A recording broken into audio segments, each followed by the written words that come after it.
मूसा नबीर ओई समय बृष्टि হয় না, জমিনের মধ্যে বৃষ্টি নাই। मूसा नबी সমস্ত মানুষদেরকে নিয়ে বসে গেছে, আল্লাহর কাছে দোয়া করে বলে, মালিক বৃষ্টি নাই, বৃষ্টির ব্যবস্থা করে দাও। আল্লাহ তাআলার নবী দোয়া করছে, আল্লাহ তো খালি হাতে ফিরিয়ে দিতে পারে না। আল্লাহ পাক রব্বুল আলামিন বলেন, মুসা এই যে তোমার এই মজলিসের মধ্যে একটা গুনাহগার বান্দা আছে, ওই গুনাহগার বান্দাকে যদি উঠাইয়া দাও তাহলে বৃষ্টি হবে, নসিব হবে না। मूसा नबी डाक दे बोले, এই মজলিসের মধ্যে কে আছো গুনাহগার, দাঁড়াও। যদি না দাঁড়াও আমার মালিকের কাছ থেকে পরিচয় নিয়ে আমি তোমাকে এখান থেকে বাহির করিয়ে দিব। তখন ওই আল্লাহর বান্দা এমন তওবা করছে, মনে মনে মজলিসের মধ্যে মালিকের এমন ডাকাই ডাকছে, তখন মনে মনে তওবা করার বলে, রব্বুল আলামিন তুমি যদি আমারে মাফ নাই করো, আমার এই মজলিসের মধ্যে যদি অপমান করো, মালিক তুমি মাফ না করলে আমার কোনো জায়গা নাই। এমন তওবা করছেন, চোখের পানি এমন ফেলায় দিয়েছেন, জোরেও কান্না করতে পারে না, কারণ যদি জোরে কান্না করে মানুষ মনে করবে এইটাই মনে হয় গুনাহগার। আবার মজলিস থেকে ভাগিয়াও যাইতে পারে না, যদি ভাগিয়া যায় তাহলে তো মানুষ চিনিয়া ফেলাই দিলেন এইটা গুনাহগার। তখন মালিকের কাছে বলে, রব্বুল আলামিন তুমি আমারে মাফ করিয়া দাও, আর গুনার কাজ করব না। ওই আল্লাহর বান্দা মজলিসে বসে এমন কান্নাই শুরু করলো, আল্লাহ পাক রব্বুল আলামিন সাথে সাথে বৃষ্টি দিয়ে দিছে। বৃষ্টি দেওয়ার পর মুসা নবী কয়, আল্লাহ এটা তো বুঝলাম না, তুমি তো বললাই মজলিসের মধ্যে একজন গুনাহগার আছে, ওই গুনাহগারের কারণে তুমি নাকি বৃষ্টি দাও না। ও মালিক, আবার এখন তো তুমি বৃষ্টি দিলা, কারণ তো বুঝলাম না। রব্বুল আলামিন ডাক দিয়া বলে, মুসা আমি যেই বান্দার কারণে বৃষ্টি দেই নাই, আবার ওই বান্দার কারণে বৃষ্টি দিছি। যেরকম সুবহানাল্লাহ। মুসারে ডাক দেয়া বলে, মুসা তুমি তো জানো না আমার বান্দা এমন কান্না শুরু করিয়া দিছে, অন্তরটা এমন জোরে ভাঙিয়া দিছে, এমন তওবা করছে,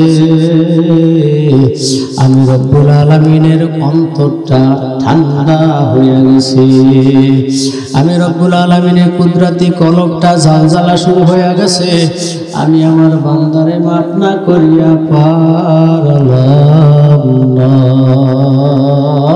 ওই আল্লাহ এখন আছে না নাই? জোরে কান আছে না নাই?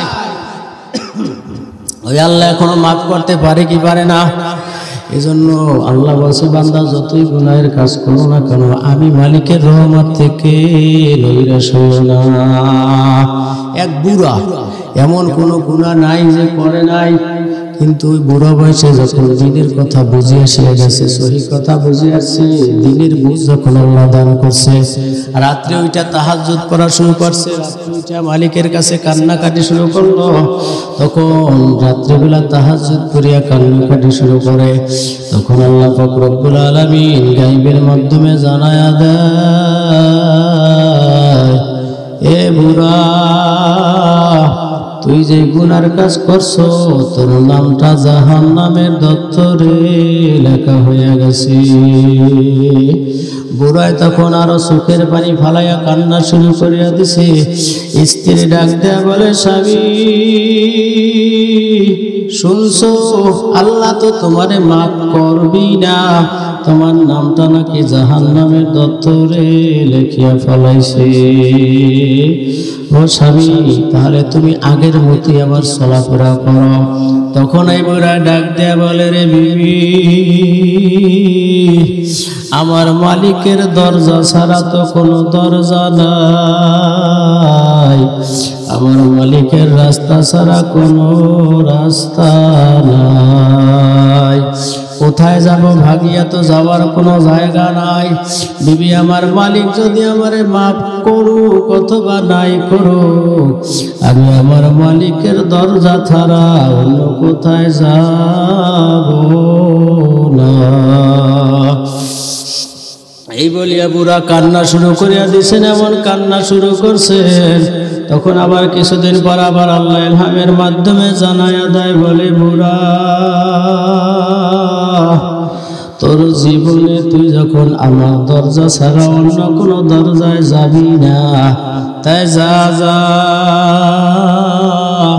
এ বুড়া শোন, তোর জীবনের গুনাহ কাদাগুলা আমি আল্লাহ মাফ করে দিলাম। এ বুড়া শুধু মাফ করলাম না, তুই শুনিয়া ল, তোর জাহান্নামের দপ্তর থেকে নামটা কাটিয়া আমি মালিক তোর নামটা জান্নাতের দপ্তরে লিখিয়া দিলাম। এ বুড়া শোন, শুধু তাই না, আমি তোরে জীবনে যে গুনার কাজগুলো করছো ওই সমস্ত গুনার কাজগুলো আমি আল্লাহ নেকের দ্বারা পরিবর্তন করে দিলাম। যেরকম সুবহানাল্লাহ। ওই মালিক এখনো আছে না নাই? জোরে কান আছে না নাই? ওই মাফ করার ক্ষমতা এখন আছে? কথা কথা আছে না? এখনো যদি আপনি তওবার মতো তওবা করতে পারি, মাফ চাওয়ার মতো মাফ চাইতে পারি, আমার মালিক কিন্তু মাফ না করিয়া পারবে না। এজন্য বাজান, দুনিয়ার জমিনে চলতে খুব কঠিন, ঈমান টিকিয়ে রাখাটা খুব কঠিন। বিশ্বাস হয়? কোরআন হাদিস থেকে কথা বলাটাও কঠিন। কোরআন হাদিস থেকে কথা বলবো তাও কঠিন, তাও বিভিন্ন রকমের সমস্যা। আর আরো তো আল্লাহ হুজুর বানাইছে, এগুলো তো শেষ নাই। সামান্য যদি কোনো কিছু কথা বলা হয় তাই হয়েছে। এই কিছুদিন আগে যে কোনো একটা মজলিসে একটু কথা বলছি, বিধর্মী কোন মুসলমানের বন্ধু হইতে পারে না। এটা কি আমার কথা না কোরআনের কথা? কথা কথা আল্লাহ বলেন, ইয়া আইয়ুহাল্লাযীনা আমানু লা তাত্তাখিযুল ইয়াহুদা ওয়ান নাসারা আউলিয়া বা'দুহুম আউলিয়া বা'দ। আল্লাহ বলেন, কোনদিন ইহুদি নাসারা তোমাদের বন্ধু হতে পারে না, তোমরা তাদেরকে বন্ধু বানাইতেও চেষ্টা করো না, কারণ ওরা তো কোনোদিন মুসলমানের বন্ধুই হতে পারে না, কারণ ওদের তো ঈমানই নাই। কি নাই? আছে। বিধর্মীদের ঈমান নাই। এই শুধু এতটুকু কথা বলার কারণে বিভিন্ন রকমের যায় ঝামেলায় জড়িত ছিলাম। বলছি তো কোরআনের কথা, কথা হয় না। কিন্তু এই ক্ষতিটা করে কারা? মুসলমানেরাই আবার ক্ষতিটা করছে, বিধর্মী করে নাই। এরাও তো মুসলমান। কোন মুসলমান কোন বেঈমানের পক্ষপাতিত্ব করতে পারে না, পারে? কথা বলে, হ্যাঁ? কোন মুসলমান কোন ইহুদি নাসারার দালালি করতে পারে না। যদি দালালি করে, দালালি করতেই হয় তাহলে কোরআনের দালালি করবো। কতক্ষণ ঠিক কিনা? যতদিন বাঁচিয়া থাকে, মালিক যতদিন বাঁচাইয়া রাখে, হকের পথে থাকবো। কতক্ষণ ঠিক কিনা? কিন্তু যদি ঈমান বিক্রি করিয়া ফেলাও, জাহান্নাম ছাড়া কিন্তু কোনো উপায় নাই। বহু আল্লাহর বান্দা আছে ঈমান নাই, অথচ দাবি করে মুসলমান, 5 ওয়াক্ত নামাজ পড়ে, তাহাজ্জুদ করে, কিন্তু এমন কার্যকলাপ করে, এমন কিছু করে, ওই কার্যকলাপের মাধ্যমে বোঝা যায় তার কোনো ঈমানই নাই। বলতে পারেন কেমনে বুঝো? ইমামতি করি তো আমরা জানি কে কি রকমের না, কথা বোঝেন নাই? আমরা তো বুঝতে পারি যে কে কিভাবে আছে, কোন মুসল্লি কিভাবে আমরা জানি। কিন্তু হক কথা বাজান বলা যায় না, কোরআন হাদিসের কথাও বলা যায় না। কিন্তু যখন রাখে বলে হুজুর হক কথা বলবেন, সব সময় হক কথা বলবেন, সব সময় কোরআনের কথা বলবেন, হাদিসের কথা বলবেন, কিন্তু বাজান যখন কোরআন হাদিসের কথা শুরু করিয়া দেয় তখন পিছনে শত্রু লাগিয়া যায়। দেই হুজুর ভালো না, চেঞ্জ করতে হবে, তাড়াতাড়ি আর একজন হুজুর আনো। যতদিন পক্ষে থাকে ততদিন ঠিক আছে, যখন আলোচনা সুদের বিরুদ্ধে চলিয়া যায়, আলোচনা যখন ঘুষের বিরুদ্ধে চলিয়া যায়, আলোচনা যখন ইমানদারের পক্ষে আসিয়া যায়, তখন বেঈমানেরা তারা কিন্তু ইমানদারের বিরোধিতা হইয়া যায়। এজন্য দুনিয়ার জমিনে চলাটা বড় কঠিন, হক কথা বলাও বড় কঠিন, কিন্তু এরপরও মুসলমান হকের পথে থাকতে হবে। কথা বল ঠিক কিনা? কোন মুসলমান ঈমান ছাড়তে পারে না। আল্লাহর নবী বলেন শেষ জামানা এমন অবস্থা হয়ে যাবে, কচুর পাতায় যেভাবে পানি রাখলে কচুরির পাতায় পানি রাখার পরে পানিটা টলমো টলমো করে, আমার আখিরি জামানার উম্মতের অবস্থা এমন হয়ে যাবে, শেষ জামানে আমার উম্মতরা তার ঈমানটা টিকায়া রাখাটাও কষ্ট হবে।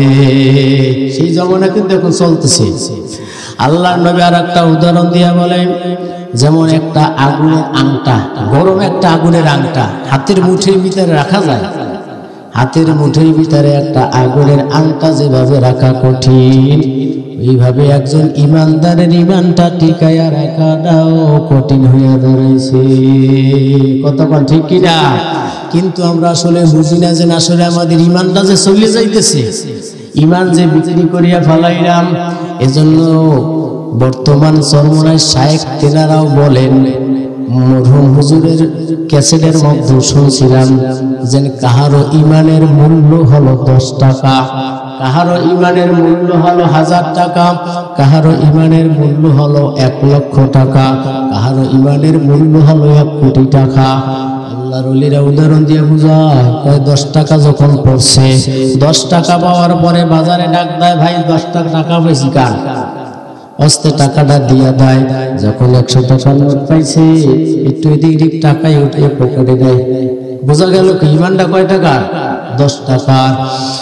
10 টাকা সহ্য হয়েছে, 100 টাকা সহ্য হয় নাই।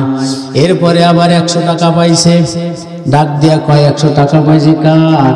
এরপরে যখন 1000 টাকার নোট পাইছে, পকেটে নিছে, নিজের মনে করে কি করছে, পকেটে লিছে। 100 টাকা সহ্য হয়েছে, 1000 টাকা পাওয়ার সহ্য হয় নাই। তাহলে বোঝা গেল ঈমানের মূল্য 1000। 1000 টাকা পাইছে, এলাউন্স করছে, ভাই 1000 টাকা পাইছি কার। 1000 টাকা দিয়া দিছে, 1 লক্ষ টাকা পাইছে। অস্তে পকেটে লইয়া কেউ যে না দেখে কোন সময় গেছে কোনো খবরই নেই। হয় কি হয় না? কথা বল। ঈমানের মূল্য হলো 1000, অর্থাৎ 1000 টাকা সহ্য হয়েছে, 1 লক্ষ পাইছি বড় আশ্চর্য হয়েছে। এজন্য এই সমস্ত ঈমানদার, এই সমস্ত ঈমানওয়ালারা যদি কবরে যায়, কি অবস্থাটা, কি অবস্থাটা হবে? আমরা সামান্য কারণে, অর্থাৎ আমাদের তো এরকমের ঈমানি পরীক্ষা আসেই না। সামান্য কারণে একটু যদি অসুখ হয়, ঈমানটা বিক্রি হয়ে যায়। আল্লাহ কি আমারই দেখে আর কেউ পায় নাই? আছে না নাই? সামান্য কারণে আমাদের ঈমান দুর্বল হয়ে যায়, কিন্তু বাজান আমরা নিজেরাও বলতে পারি না। এজন্য আল্লাহর ওলি রশিদ আহমদ গঙ্গোহী রহমাতুল্লাহি আলাইহি, তার চক্ষু দুইটা বন্ধ হয়ে গেছে মালিকের জন্য কান্না করতে করতে। এখন তার সন্তানেরা বলে, বাবা আমরা আপনারে, অর্থাৎ মুরিদেরা বলে, হুজুর আমরা আপনার চক্ষুটা অপারেশন করব। বলে না আমার চক্ষু অপারেশন করা লাগবে না। বলতেছে হুজুর, বলে চক্ষু যদি অপারেশন করি তাহলে আমার নামাজের সময় কাজা হয়ে যাবে। তখন ডাক দিয়া বলে, হুজুর ইশারের নামাজের পর আমরা আপনার চক্ষু অপারেশন করব, ফজরের নামাজ আপনি পড়তে পারবেন। বলে না এত লম্বা টাইম আমার চক্ষুর অপারেশনের দরকার নাই, কারণ হাদিসের মধ্যে আছে কিয়ামতের ময়দানে অন্ধ মানুষদের হিসাব কম হবে। সুবহানাল্লাহ। যারা অন্ধ তাদের কি হবে? হিসাব কম হবে। এজন্য রশিদ আহমদ গাঙ্গুহি রহমাতুল্লাহি আলাইহি, ও তরিকের মুরব্বি না কথা কথা, হ্যাঁ, তিনি বলেন যে মালিক যাতে বলতে পারবো যে মালিক আমি কিছুই আনতে পারি নাই, তোমার জন্য কান্না করতে করতে আমার চক্ষু দুইটা অন্ধ বানাই আনছি। সুবহানাল্লাহ। এরপরে ফজলুল করিম রহমাতুল্লাহি আলাইহি তেনার একটা ঘটনা শুনেছি। বর্তমানে একজন বক্তা আছে মুস্তাকুন নবী সাহেব দামাত বারকাতুহুম, তেনার একটা আলোচনা শুনলাম। হুজুর যখন দুনিয়া থেকে বিদায় নিয়ে গেলেন, এই যে হুজরাখানার ভিতরে যখন হুজুরের রাখলেন, ওখানে তো তেমন কোনো মানুষের ঢুকতে দেয় নাই। মুস্তাকিবুল নবী সাহেব হুজুর বলে আমার সৌভাগ্য হয়েছে, হুজুর যেখানে ইন্তেকাল করছে, যেই লাইব্রেরির মধ্যে রাখছে, ওই লাইব্রেরিটার মধ্যে আমার ঢোকার সুযোগ হয়েছে। যখন বললাম আমি ঢুকলাম, আমি ঢুকিয়া আল্লাহর ওলির চেহারার দিকে তাকাইলাম। বাজান আল্লাহর ওলির চেহারার দিকে তাকায়া দেখতেছি, মনে হয় সূর্যের আলোর থেকে আল্লাহর ওলির চেহারা আলোকিত হয়ে গেছে। যেরকম সুবহানাল্লাহ। আউলিয়ারা কারে উকবা ইখতিয়ার, জাহেলারা কারে দুনিয়া ইখতিয়ার। মাইলে মোমেন সোয়ে মোমেন মিশাওয়াত, মাইলে কাফের সোয়ে কাফের মিশাওয়াত। এক জমানা সোহবতে বা আউলিয়া, এক জমানা সোহবতে বা আউলিয়া। যে কথা বুঝাইতে চাইছিলাম, আসলে আল্লাহর ওলি হইয়া কবরে যাওয়া লাগবে, মালিকের রাজি খুশি করিয়া তারপর কবর যাওয়া লাগবে। কতক্ষণ ঠিক কিনা? এজন্য ইমানটা মজবুত করতে হবে। বর্তমান শায়েখ বুঝাইতে ইমান মজবুত কিভাবে তুমি বুঝবা? যদি দেখো দুনিয়ার জমিনে হাঁটতেছো, একটা লাঠির সাথে একটা হোঁচট খাইছো, রাস্তায় ফুলিয়া গেছো, যখন নাকি দেখছো হোঁচট খাওয়ার পরে তোমার জবান থেকে বের হয়েছে উম্মা বা বাবা, তখন মনে করতে হবে তোমার ইমানটা দুর্বল। আর যদি ওই সময় তোমার জবান থেকে ইন্না লিল্লাহর আওয়াজটা বের হয়, কি শব্দ বলেন? ইন্না লিল্লাহ, তখন মনে করতে হবে যে না, আমার ইমানটা কিছু সবল আছে বলে। কারণ তুমি দুনিয়ার জমিনে একটা আঘাত পাইছো, এই দুনিয়ার জমিনের আঘাতটা, এই ধাক্কাটাই সহ্য করতে পারো না। তাহলে আজরাইল যখন তোমাকে ধাক্কা দিবে, ওই আজরাইলের ধাক্কা সহ্য করবা কেমনে? এজন্য ইমানটা মজবুত করতে হবে। ইমানটা মজবুত করতে হলে তার হাতিয়ার হইল মাওলা পাকের জিকির। কতক্ষণ ঠিক কিনা? হ্যাঁ, মাওলা পাকের জিকির। হাদিসের মধ্যে আছে, যার কলবের মধ্যে জিকির নাই, ওই কলবটা হইল মুর্দা। কলবটা কি বলে? মুর্দা। আর যদি কোনো মুর্দা কলব নিয়ে অন্ধকার কবরে যাও, আমার মালিকের জাহান্নাম ছাড়া কোনো উপায় নাই। দুনিয়ার একটা উদাহরণ, এখন এখানে যদি একটা সাপ আসে, বসে থাকবো সবাই, একটা সাপ ঢুকে গেছে মনে করেন, কার আগে কে এখান থেকে পালাইবে?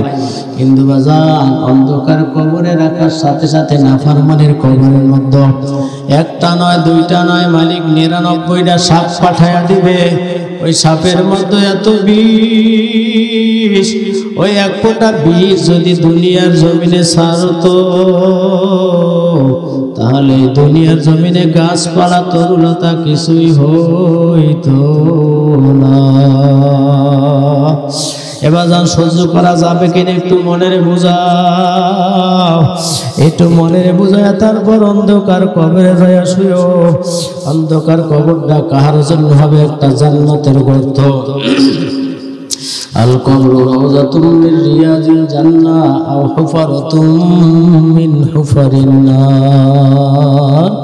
হাদিসের মধ্যে আছে, ওই অন্ধকার কবরটা কাহার জন্য হবে? একটা জান্নাতের গর্ত। আবার কবরটা হবে কাহার জন্য? একটা জাহান্নামের গর্ত। এখন একটু মনের বুঝা, ওই কবরটা কি জান্নাতের গর্ত বানাইবা না জাহান্নামের গর্ত বানাইবা? এই মনের বুঝায় তারপরে অন্ধকার কবরে যায় শুয়ো।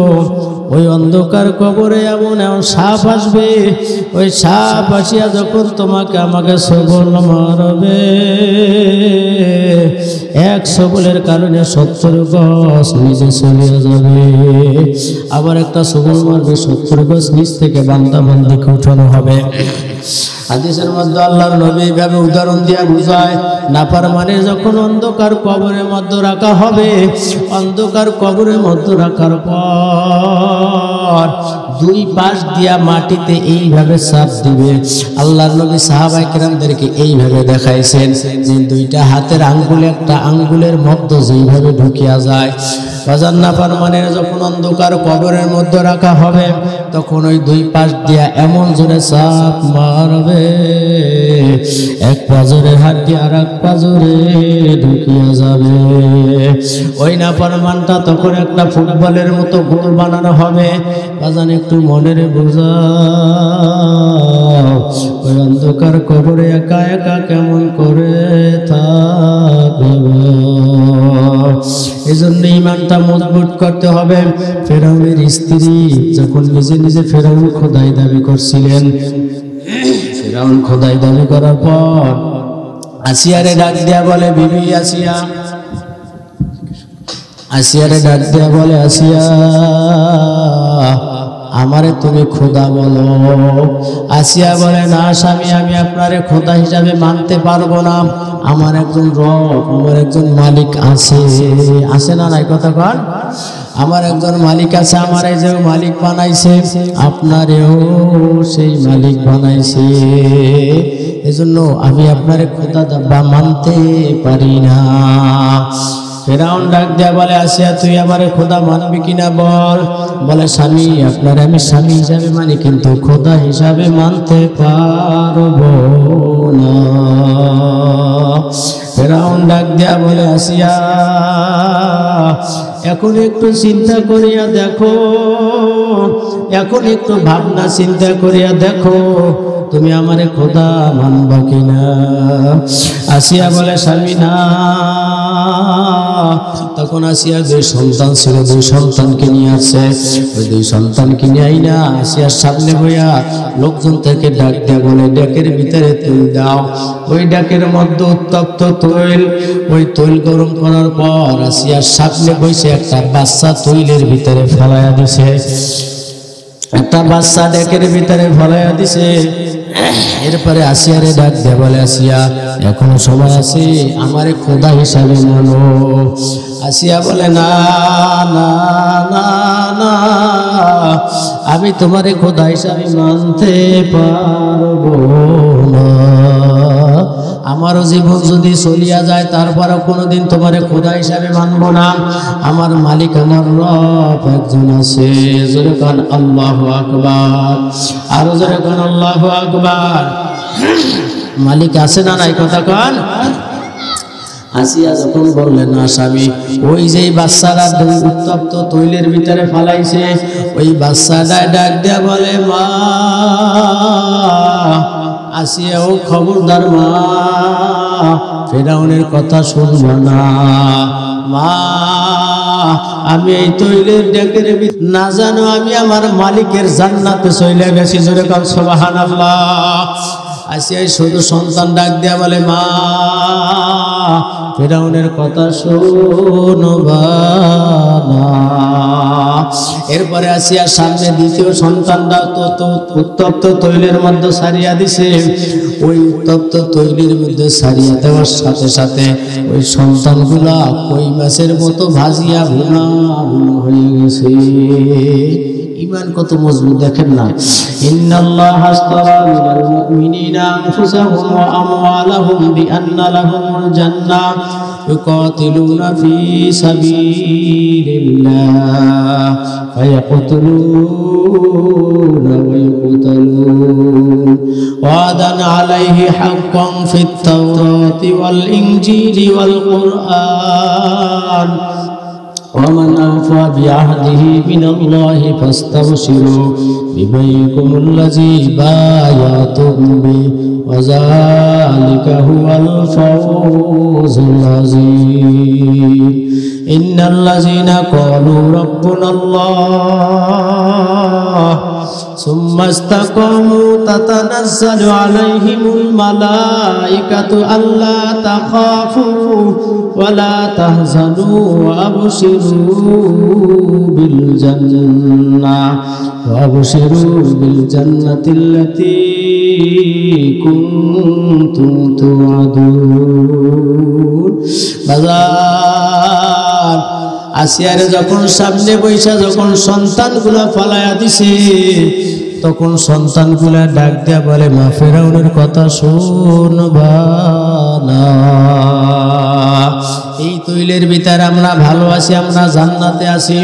এরপরে আসিয়ারে আবার বলছে, আসিয়া এখনো বুঝিয়া লও। আসিয়া বলে, না স্বামী, আমি তোমারে মানতে পারবো না। এরপরে দেখেন ফেরাউন এই তার স্ত্রী আসিয়ারে কত যন্ত্রণা দিছে, কত কষ্ট দিছে। ওই আসিয়ারে সমস্ত মানুষের মধ্যে তার স্বামী ফেরাউন উলঙ্গ কইরা ফেলাইছে। জোরে করেন নাউজুবিল্লাহ। এমনকি উলঙ্গ করিয়া লজ্জা স্থানে পেরাক পর্যন্ত গাড়ছে। জোরে করেন নাউজুবিল্লাহ। এরপরেও আসিয়া খোদা ফেরাউনের মানে না। ইমান কত মজবুত, মহিলা মানুষ দেখছেন, মহিলা মানুষ ইমান কত মজবুত। এই দুনিয়ার মধ্যে মৃত্যুর যন্ত্রণা ছটফট ছটফট করে। আল্লাহ পাক রব্বুল আলামিন জিবরাইলকে পাঠাই দিয়েছে, জিবরাইল যাও যাও যাও, এই জান্নাতটা নিয়ে যাও। আসিয়া যে জান্নাতে যাবে ওই জান্নাতটা নিয়ে যাও। ওই আসমানের দরজাগুলো খুলিয়া দিছে। ওই আসিয়া মৃত্যুর যন্ত্রণায় কাতরাইতেছে আর জান্নাত ঘুরাইয়া ঘুরাইয়া দেখাইতেছে। জোরে বলেন সুবহানাল্লাহ। ওই এদিকে ফিরাউন যত কষ্ট দেয়, যত যন্ত্রণা দেয়, আর আসিয়া ওই আসমানের দিকে তাকায় আসে। আর ফেরাউন ডাক দেয়া বলে, আসিয়া এখনো সময় আছে, ফেরো ফেরো, আমারে খোদা হিসাবে মানো। ফেরাউনের ডাক দেয়া কয়, আসিয়া কয়, ফেরাউন তুই তো জানো না আমার মালিকের সাথে আমার সাথে কি সম্পর্ক হয়ে গেছে। তুই আমার এত কষ্ট দাও, কিন্তু আমার মালিক ওই আসমানে বৈশা আমি যেই মৃত্যুর পরে জান্নাতে যাব, ওই জান্নাতটা আমারে ঘুরাইয়া ঘুরাইয়া দেখায়। বলে, রে ফেরাউন তুই কি শাস্তি দাও? এই শাস্তি তো আমার মনেই আসে না, আমি জান্নাত দেখতেছি, মালিকের সাথে সম্পর্ক। জোরে বলেন সুবহানাল্লাহ। এখন এই জন্য মালিকের সাথে সম্পর্ক করতে হবে। বান্দার সাথে যখন মালিকের সাথে সম্পর্ক হয়ে যায়, বান্দা যখন যা চায় মালিক তাই দান করে। কতক্ষণ ঠিক কিনা?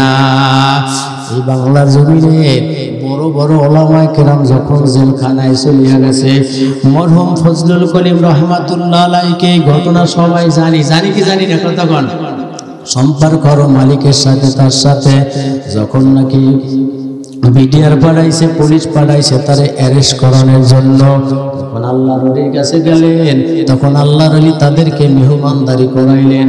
করিয়া বললেন, বাজান কেন আসছেন? বলে, হুজুর এই জ্বরের কাগজ নিয়ে আসছে আপনাকে অ্যারেস্ট করার জন্য। এরপরে দেখে বলে, তাহলে বাজান দেখি কাগজটা একটু খোলো। তখন প্রশাসনের লোক যখন কাগজটা খুলছে, কাগজটা খুলিয়া দেখে কোনো লেখা নাই, সমস্ত কাগজটা সাদা হয়ে গেছে। সুবহানাল্লাহ। মালিকের সাথে তার সাথে সম্পর্ক ছিল, মালিক তারে হেফাজত করছে, প্রশাসন চলিয়ে গেছে। এরপরে বলছে, কেন আনো নাই? বলে, আমাদের পক্ষে সম্ভব নয়, সেনাবাহিনী পাঠাইছে। বলে, যাও যাও, ওই চরমনার জমিনে কালামানির কেড়ে ধইরা নিয়ে আসো। সেনাবাহিনী বলতেছে যদি চাকরি থাক অথবা নাই থাক, কিন্তু চরমনার ওই কালামানি ফজলুল করিমের ধরা সম্ভব না। জোরে আল্লাহু আকবার। এই আল্লাহর বান্দা, ওই আল্লাহর ওলির মুরিদ আল্লাহ আমাদেরকে বানাইছে। কতক্ষণ ঠিক কিনা? হ্যাঁ, আমরা তো যেখানে যারা আসছি চরমনার মুরিদ সেরা পাবলিক প্রয়োজন আইছি। কতক্ষণ? আর এই মাহফিলটাও ইনশাল্লাহ চরমনার সিলসিলায় হবে। কতক্ষণ ঠিক কিনা? আল্লাহ যতদিন আমাদেরকে বাঁচাইয়া রাখে, আমরা যতদিন বাইসে থাকি চেষ্টা করবো এই কাজটা, তরিকার কাজটা ধরিয়া রাখার জন্য। এরপরে আল্লাহ যদি আমাদেরকে দুনিয়ার জমিন থেকে নিয়ে যায়, আর যদি আল্লাহ তাআলা কবুল করিয়া ফেলায়, হয়তো আমরা থাকবো না, কিন্তু আবার এই বেহেশতের বাগান থাকবে। কতক্ষণ ঠিক কিনা? আজকে যাদের জন্য এই মাহফিল করা হয়, আজকে কিন্তু তারা কেউ নাই। এই যে আমার বন্ধু আতাউল্লাহ জামিলি বইলে গেছে সানমে শরীফ, আমরা সবাই চিনি। আমার মনে হয় এত ছোটবেলা তার বাসায় গিয়ে এত দুষ্টুমি করতাম, মানে দাদা দাদা বইলে এমন ডাকতাম। এই প্রতি বছর মাহফিলে আসতো, কত হাসি তামাশা করতো। কিন্তু যখন শুনলাম আল্লাহর বান্দা দুনিয়ার জমিনে নাই, গেল বছর আসছে কি আসে নাই দেখেন নাই, গেল বছর আসছে, কিন্তু আল্লাহর বান্দা এই বছর দুনিয়ার জমিনে নাই। আবার হতে পারে আগামী বছর আমিও নাও থাকতে পারি, আবার এর মধ্য থেকে আরেকজনকে হারাইয়ে ফেলতে পারি। জানি মাহফিলটার উদ্দেশ্য হলো দুনিয়ার মধ্য থেকে যারা বিদায় নিয়ে গেছে তাদের রুহের মাগফিরাতের জন্য দোয়া। এখন অনেকেই মনে করতে পারে এ শুধু মজিদ ফকিরের নামই করে, এর নামই তো করে, আমাকে কি লাভ? আরে না না, যদি এইটা কেউ ধারণা করেন সেটা হবে ভুল। কারণ এখানে যখন হুজুর দোয়া করে এলাকাবাসীর জন্য দোয়া হয় কি হয় না? কথা কর, সবার জন্য দোয়া হয়, সমস্ত কবরবাসীর জন্য দোয়া হয়। আর কিয়ামত পর্যন্ত যেন আল্লাহ তাআলা মাহফিলকে কবুল করে বলেন আমিন। এখানে আমরা যারা আসছি, একজন আল্লাহর বান্দা, একজন আল্লাহর ওলি এখানে থাকতে পারে, কথা বল ঠিক কিনা? একজন আল্লাহর ওলি যেই রাস্তা দিয়ে হাঁটে, যেই কবরস্থানের কিনারা দিয়ে হাঁটে, ওই কবরস্থানের কবর আযাব ৪১ দিনের জন্য মাফ হইয়া যায়। এই দেখেন এই রাস্তা দিয়া ওলামায়ে কেরাম হাঁটে, মাদ্রাসার তলবে রিমেল হাঁটে। কোন আল্লাহর বান্দার দোয়া কবুল হয়ে যায়, কার কারণে আল্লাহ কারে মাফ করে বলাও যায় না। এজন্য আমরা এই মন্তব্য না করি, হিংসা রিয়া না করি। হ্যাঁ, হিংসা হলো পতনের মূল। হিংসা হলো কি বলেন? পতনের মূল। এজন্য বাজান, যদি কারো অন্তরের মধ্যে হিংসা থাকে, এক জাররা পরিমাণ যদি হিংসা থাকে, ওই এক জাররা পরিমাণ হিংসায় ওই সমস্ত মানুষটা জ্বালাইয়া পোড়াইয়া ছাই করিয়া দেয়। যেমন একটা আগুনের এই যে ম্যাচ আছে, একটা ম্যাচের কাঠি, ওই ম্যাচের কাঠি দিয়ে যদি আপনি আগুন ধরাইয়া দেন, আপনি চাইলে আমাদের পুরো দেশটা একটা কাঠি দিয়ে জ্বালাইয়া দেওয়া যায়, কতক্ষণ ঠিক কিনা? কিন্তু সামান্য একটা কাঠি, কিন্তু এই কাঠির কত পাওয়ার। এই জন্য যদি কারো অন্তরে যদি এক জাররা পরিমাণ রিয়া থাকে, হিংসা থাকে, অহংকার থাকে, এক জাররা পরিমাণ হিংসা রিয়া অহংকার থাকলে, তাহলে তার সমস্ত আমল ওই কাঠের মতো জ্বালাইয়া তছনছ করিয়া দেবে। এজন্য অন্তরের মধ্যে কোনো হিংসা রিয়া অহংকার এগুলো রাখা যাবে না। অন্তরটা রাখতে হবে ফ্রেশ পরিষ্কার। এই ফ্রেশ পরিষ্কার অন্তর নিয়ে যদি অন্ধকার কবরে যাইতে পারো, তাহলে দুনিয়ার মধ্যে শান্তি আর আখিরাতেও শান্তি, কতক্ষণ ঠিক কিনা? এজন্য অন্তরের মধ্যে কোনো হিংসা রিয়া হাসাদ এগুলা রাখা যাবে না। এখানে আমরা যারা আসছি, যে কষ্ট করে আসছি, এটা হাদিসের ভাষায় এটা হলো বেহেশতের বাগান। এটা কি বলেন? বেহেশতের বাগান। এখন যখন বেহেশতের বাগানে ঢুকলাম, বেহেশতের বাগানে কিন্তু কষ্ট নাই, আছে? এখানে তো কষ্ট, কারণ চতুর্পাশে কোণে কোণে ঠান্ডা শীত পড়ে, নিচ থেকেও শীত, উপর থেকেও শীত, পাশ থেকেও ঠান্ডা আসে। কিন্তু তারপরও আমরা এখানে বসিয়ে আছি কার জন্য? কতক্ষণ? আল্লাহর জন্য। এই যে কোরবানি করলাম, ত্যাগ করলাম, কার জন্য বলেন? ইন্না সালাতা তানহা আনিল ফাহশাই ওয়াল মুনকার, নামাজ সমস্ত ফাহিশা খারাপ কাজ থেকে মানুষদেরকে বিরত রাখে। কি? নামাজ সমস্ত খারাপ কাজ থেকে মানুষকে বিরত রাখে। এজন্য অনেকে বলতে পারেন কই নামাজও পড়ে, খারাপ কাজও করে, কিন্তু এক সময় দেখবেন পড়তে পড়তে বান্দার মধ্যে এমন একটা পরিবর্তন আইসা যাবে, তখন এই বান্দা আল্লাহর ওলি হইয়া কবরে যাবে, কতক্ষণ ঠিক কিনা? ইন্না সলাতি ওয়া নুসুকি ওয়া মাহইয়ায়া ওয়া মামাতি লিল্লাহি রাব্বিল আলামিন। আমার নামাজ, আমার রোজা, আমার হজ, আমার যাকাত, আমার সব কিছু মালিকের জন্য। কার জন্য? কথা বল। সব কিছু আল্লাহর জন্য। নামাজ হবে আল্লাহর জন্য, রোজা হবে আল্লাহর জন্য, হজ আল্লাহর জন্য, যাকাত আল্লাহর জন্য। এখানে আসছি তাও কার জন্য? কতক্ষণ? তাও আসছি আল্লাহর জন্য। এখন বলতে পারেন তো যেহেতু জান্নাতের বাগান, এখন এই জান্নাতের বাগানে তো কষ্ট নাই, এখানে তো ঠান্ডা আসে, জান্নাতে তো ঠান্ডাও নাই। তবে বাজান এই ঠান্ডার তুলনায় এই ঠান্ডার জন্য আল্লাহ তোমার আমার জন্য রাখছে জান্নাত। তখন ঠিক কিনা? এখন বলতে পারেন বেহেশতের বাগানে তো সুন্দর সুন্দর ফল আসবে, এখানে তো কোনো ফল নাই।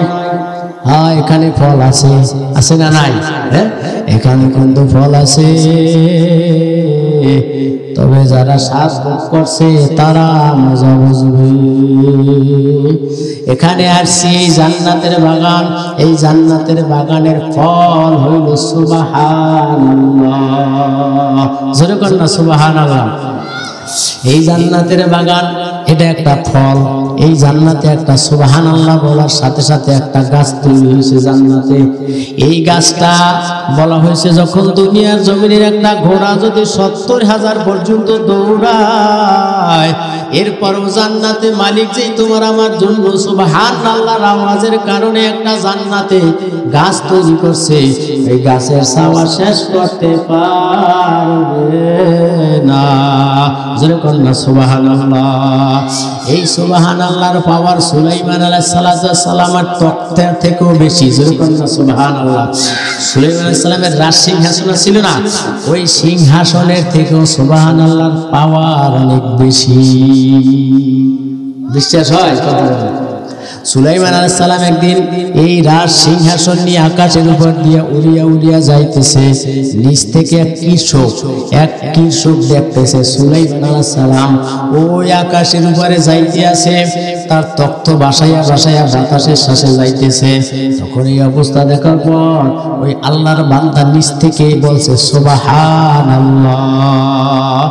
ওই আওয়াজটা বাতাসে গিয়া সুলাইমান আলাইহিস সালামের কানে পৌঁছাইয়া দিছে। যখন সুলাইমান আলাইহিস সালামের কানে পৌঁছলো, ওসার সাথে সাথে সুলাইমান আলাইহিস সালাম ওখানেই তার রাজ সিংহাসন নিয়ে নামিয়া গেছেন। তখন ওই কৃষক ভয় পাইয়া গেলেন, সুলাইমান নবী যাইতেছে, আমি কিছুই তো বলি নাই, সুলাইমান নবী আবার এখন এখান থেকে নামতে আছে কেন?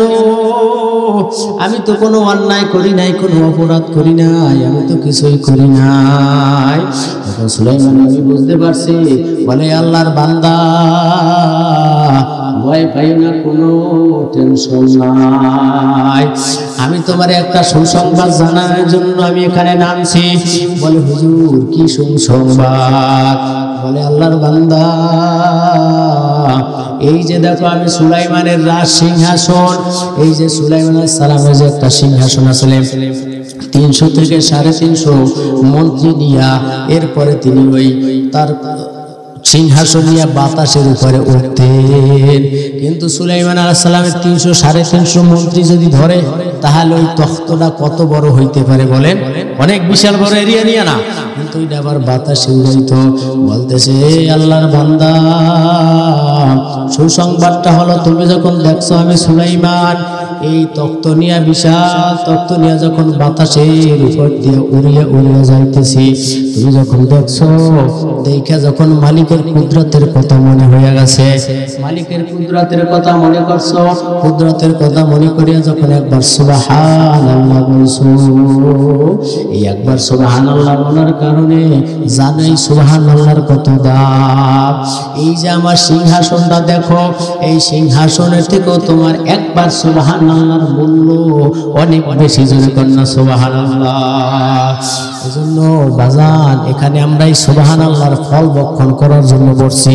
এখানের ফল হলো সুবহানাল্লাহ, আলহামদুলিল্লাহ, আল্লাহু আকবার। কতক্ষণ ঠিক কিনা? এজন্য আমাদের কলবটা মুর্দা হয়ে গেছে, এই মুর্দা কলবটা জিন্দা করতে হবে মাওলা পাকের জিকির দিয়া। কি দিয়া বলে? মাওলা পাকের জিকির। যার অন্তরে যত জিকির বেশি হবে তার কলবটা তত মজবুত হবে। আজরাইল আলাইহিস সালাম যখন আসবে, ওই আল্লাহর বান্দারে কালিমার তালকিন দেওয়া লাগবে না, ওই আল্লাহর বান্দার জবান থেকে অটোমেটিক চালু হয়ে যাবে লা ইলাহা ইল্লাল্লাহু মুহাম্মাদুর রাসূলুল্লাহ অটোমেটিক চালু হয়ে যাবে। কতক্ষণ ঠিক না? এরকম বহু প্রমাণ আছে। মৃত্যুর 3 দিন 4 দিন পর্যন্ত বেহুশ, কোনো খবর নাই। কিন্তু আল্লাহর বান্দা যখন মৃত্যু হবে এই সময় খাবারও নাই, চক্ষু মেলিয়া তাকায় না, কোনো রকমের একটু শ্বাস নিঃশ্বাস প্রশ্বাস ছাড়তেছে। কিন্তু আল্লাহর বান্দা মৃত্যুর আগে কালিমা পড়ে মৃত্যুবরণ করছে, এটার নাম হলো ইমানদার। কতক্ষণ ঠিক না? আবার অনেক মানুষ আছে আলেম ডাকে হুজুর ডাকে ডাইকে এত পাশে কালিমার তান কিনে জবান থেকে বের হয় না। কেমনে বের হইবে? কালিমার তার কিনতে বের হয় না, হইবে কেমনে? কারণ কলব গুনাহ করতে করতে কলবের মধ্যে ময়লা ভরিয়ে গেছে, ওই কলবের মধ্যে ময়লা জং ধরিয়ে গেছে। ওই জং পরিষ্কার করার জন্য হাতিয়ার হইল মাওলা পাকের জিকির। এজন্য বাজান এখন একটু আমরা জিকির করব। জিকিরের মধ্যে হুজুর আসবে, হুজুর আইসা মোনাজাত দিয়ে আলোচনা শুরু করবেন। তবে বাজান আমি আপনাদেরকে কষ্ট দিছি, মনে কিছু নেবেন না, দোয়া করবেন আমরা যেন প্রতি বছর মাহফিলটা চালাইতে পারি।